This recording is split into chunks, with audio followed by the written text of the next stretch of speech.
नमस्कार फ्रेंड्स, मैं राजेंद्र यादव आप सभी का स्वागत करता हूं आपकी अपने ही YouTube channel M with Rajendra पर। तो यहां पर सुपर टेट के लिए एक इंपॉर्टेंट क्लास स्टार्ट करते हैं जिसमें आपको महत्वपूर्ण 30 प्रश्न देखने को मिलेंगे जीएस के, जिसमें करंट अफेयर्स के भी प्रश्न हैं और बाकी सब्जेक्ट भी जो भी जीएस में आते हैं उसके प्रश्न आपको देखने को मिलेंगे। तो अच्छे प्रश्न, एक बार सेशन को लाइक और शेयर कर दें।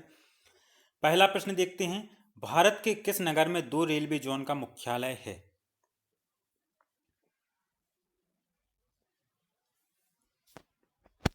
तो फ्रेंड्स सही उत्तर हो जाएगा मुंबई। मुंबई नगर में 2 रेलवे जोन है, सेंट्रल रेलवे जोन तथा पश्चिम मध्य रेलवे।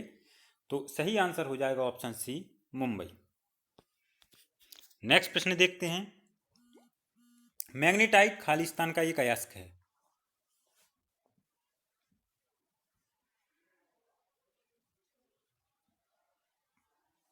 और फ्रेंड्स आप कमेंट्स में मैग्नेटाइट का रासायनिक फॉर्मूला भी बताएं। तो मैग्नेटाइट आयरन का है अयस्क है। किसका अयस्क है? आयरन का अयस्क है मैग्नेटाइट। और मैग्नेटाइट की बात की जाए तो Fe3O4 ये होता है इसका रासायनिक सूत्र। याद कर लें, मैग्नेटाइट का रासायनिक सूत्र Fe3O4। Fe क्या है? आयरन है। और आयरन का जो परमाणु क्रमांक होता है वो होता है 26। तो सही आंसर होगा ऑप्शन सी। नेक्स्ट प्रश्न, भारतीय संविधान सभा किस वर्ष में स्थापित हुआ था?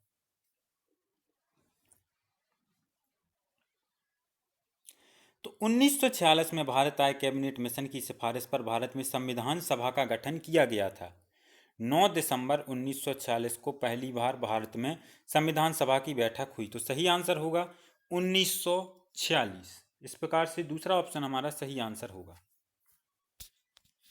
नेक्स्ट प्रश्न, भारतीय संविधान के किस मौलिक अधिकार में कहा गया है कि यदि किसी नागरिक को लगता है कि राज्य द्वारा उसके किसी मौलिक अधिकार का उल्लंघन हुआ है तो इस अधिकार का सहारा लेकर वह अदालत में जा सकता है? किस अधिकार का सहारा लेकर मौलिक अधिकारों के अगर उसका क्या बोलते हैं हनन हुआ है या उल्लंघन हुआ है तो किस अधिकार का सहारा लेंगे? तो आसान है फ्रेंड्स, संवैधानिक उपचारों का अधिकार, जो कि अनुच्छेद 32 में है। अनुच्छेद 32 संवैधानिक उपायों का अधिकार प्रदान करता है। तो आसान प्रश्न था, दूसरा ऑप्शन हमारा सही आंसर होगा। नेक्स्ट प्रश्न देखते हैं, उत्तर प्रदेश की मुख्य फसल कौन सी है?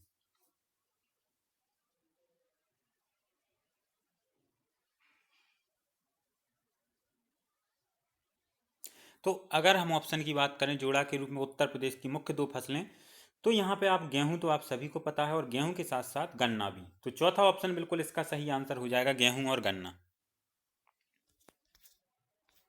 नेक्स्ट प्रश्न, 16वीं शताब्दी में दिल्ली का लाल किला किस राजवंश के शासकों का निवास था?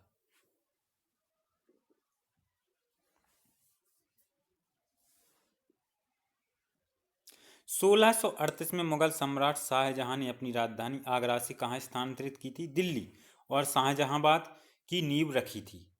और अगर बात की जाए 16वीं शताब्दी में तो दिल्ली का लाल किला किस राजवंश के शासकों का निवास था? मुगल। तो चौथा ऑप्शन सही आंसर होगा। भारत की स्थल सीमा रेखा लगभग कितने किलोमीटर है?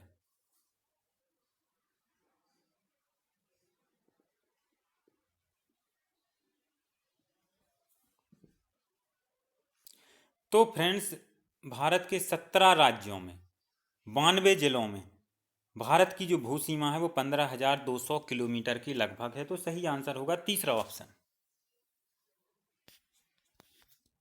नेक्स्ट प्रश्न, पटकई पहाड़ियां किन पर्वत श्रृंखलाओं से संबंधित है?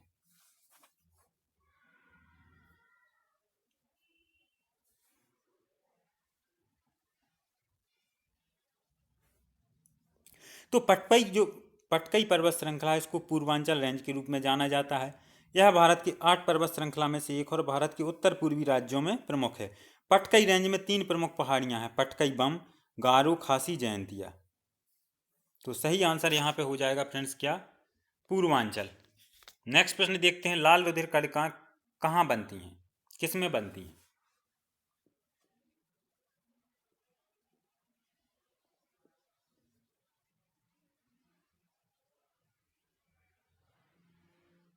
तो फ्रेंड्स लाल रुधिर कणिकाएं हैं वो लाल अस्थि मज्जा में बनती हैं। इंपॉर्टेंट प्रश्न है, कहाँ पर बनती हैं? लाल अस्थि मज्जा में।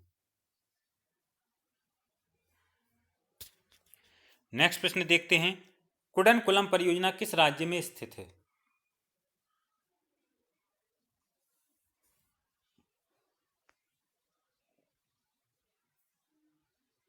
तो कुडनकुलर परियोजना है फ्रेंड्स, वो तमिलनाडु की परियोजना है। बी ऑप्शन सही आंसर होगा। नेक्स्ट प्रश्न देखते हैं, विज्ञान में किसी वस्तु पर अभिकर्षण को कहते हैं?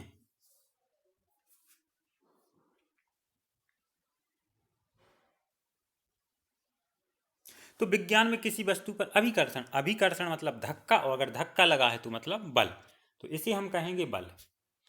नेक्स्ट प्रश्न देखते हैं, तारकुंडी समिति तथा गोस्वामी समिति का संबंध किससे है?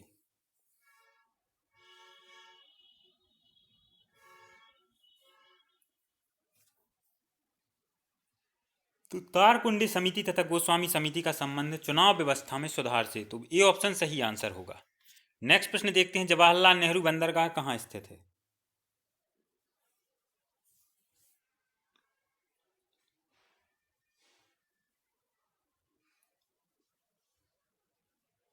तो जवाहरलाल नेहरू बंदरगाह स्थित है मुंबई में। इस प्रकार से सी ऑप्शन हमारा सही आंसर हो जाएगा। नेक्स्ट प्रश्न देखते हैं, चींटी के डंक में पाया जाने वाला अम्ल कौन सा है? तो सही आंसर हो जाएगा फ्रेंड्स फार्मिक अम्ल या फार्मिक एसिड। तीसरा ऑप्शन सही आंसर होगा। नेक्स्ट प्रश्न देखते हैं, साबुन में कौन सा क्षारक पाया जाता है?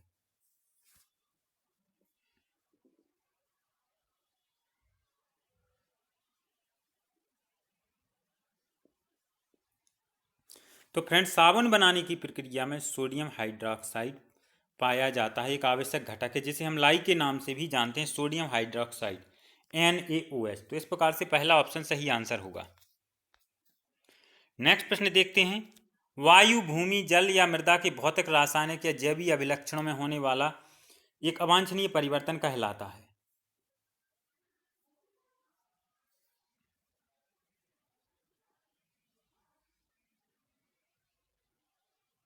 तो एक अवांछनीय परिवर्तन वायु, भूमि, जल या मृदा के भौतिक, रासायनिक या जैवीय अभिलक्षण में परिवर्तन हो जाता है, एक अवांछनीय जिसकी हमें जरूरत नहीं है, उसे हम प्रदूषण कहते हैं। क्या कहते हैं? प्रदूषण। तो तीसरा ऑप्शन हमारा सही आंसर हो जाएगा। नेक्स्ट प्रश्न देखते हैं, केंद्र सरकार द्वारा जारी की गई खालिस्तान योजना का उद्देश्य बच्चों की स्वच्छता के बारे में जागरूकता उत्पन्न करना है।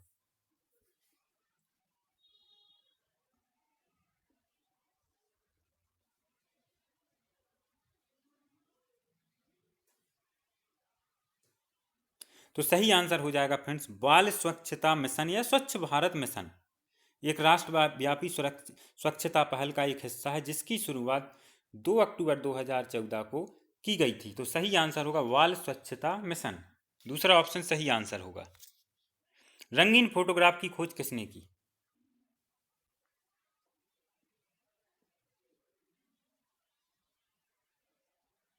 तो इसकी खोज की गई थी स्कॉटलैंड की भौतिक वैज्ञानिक जेम्स क्लार्क मैक्सवेल के द्वारा। तो चौथा ऑप्शन सही आंसर होगा, रंगीन फोटोग्राफ की खोज Clark Maxwell. Next question, 2022 FIFA विश्व कप का मेजबान देश कौन सा है?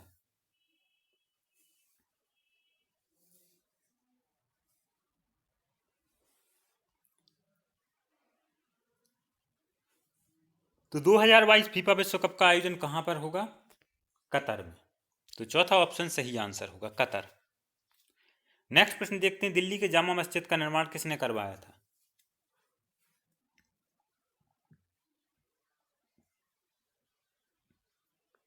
तो जामा मस्जिद का निर्माण मुगल बादशाह शाहजहां द्वारा 1644 और 1656 के बीच कराया गया था, और 10 लाख रुपए की इसमें लागत लगी थी। तो सही आंसर यहाँ पे हो जाएगा शाहजहां। चौथा ऑप्शन हमारा सही आंसर हो जाएगा। नेक्स्ट प्रश्न पर आते हैं हम, निम्नलिखित में से किसी वर्ष 2020 का सर्वश्रेष्ठ फिल्म का ऑस्कर पुरस्कार मिला?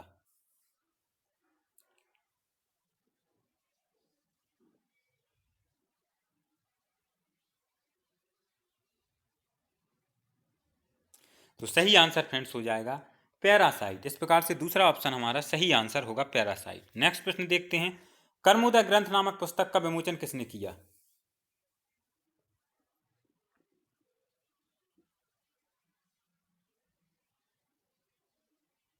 कर्मोदय ग्रंथ पुस्तक का विमोचन किया था अमित शाह ने। इस प्रकार से दूसरा ऑप्शन हमारा सही आंसर होगा।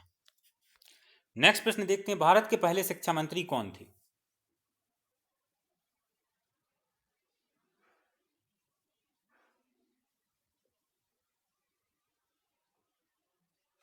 तो भारत के पहले शिक्षा मंत्री थे मौलाना अबुल कलाम आजाद। तो तीसरा ऑप्शन हमारा सही आंसर होगा। नेक्स्ट प्रश्न देखते हैं, निम्नलिखित नदियों में से कौन सी नदी भारत से निकलकर पाकिस्तान में जाती है?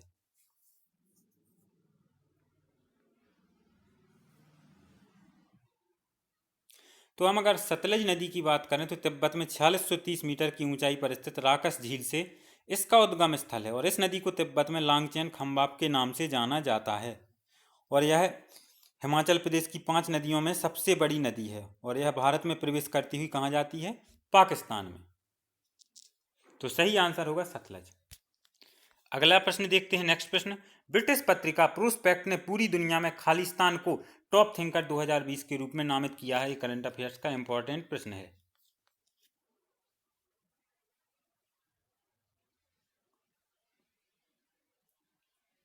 टॉप थिंकर 2020 की सूची में प्रोस्पेक्ट ने किस भारतीय महिला को शामिल किया है? के शैलजा। तो दूसरा ऑप्शन सही आंसर हो जाएगा, इसको आप याद कर लें, केरल के स्वास्थ्य और समाज कल्याण मंत्री के शैलजा। नेक्स्ट प्रश्न देखते हैं, state of young child in India report किसने जारी की?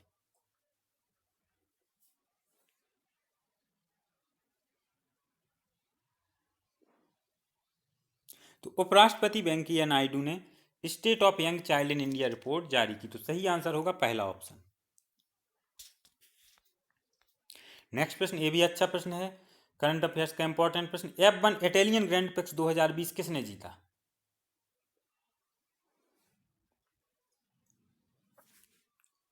फॉर्मूला 1 इटालियन ग्रैंड प्रिक्स 2020 किसने जीता? तो यह फ्रेंड्स किसके द्वारा जीता गया? फ्रांस के पियरे गैसली। अधिकतर प्रतियोगिताएं लुइस हैमिल्टन जीतते थे, लेकिन यह प्रतियोगिता पियरे गैसली द्वारा जीती गई। नेक्स्ट प्रश्न, किस महान क्रिकेटर ने हाल ही में टेस्ट क्रिकेट से संन्यास की घोषणा की है? ये सभी प्रश्न करंट अफेयर्स के बहुत अच्छे प्रश्न, सभी को आप याद कर लें। तो अभी हाल ही में दक्षिण अफ्रीका के पूर्व कप्तान फॉफ डुप्लेसिस ने टेस्ट क्रिकेट से संन्यास की घोषणा की है। तो दूसरा ऑप्शन सही आंसर होगा। आखिरी प्रश्न पर आते हैं, किस देश ने एक पुनः प्रयोज्य प्रायोगिक अंतरिक्ष यान कक्षा में लॉन्च किया?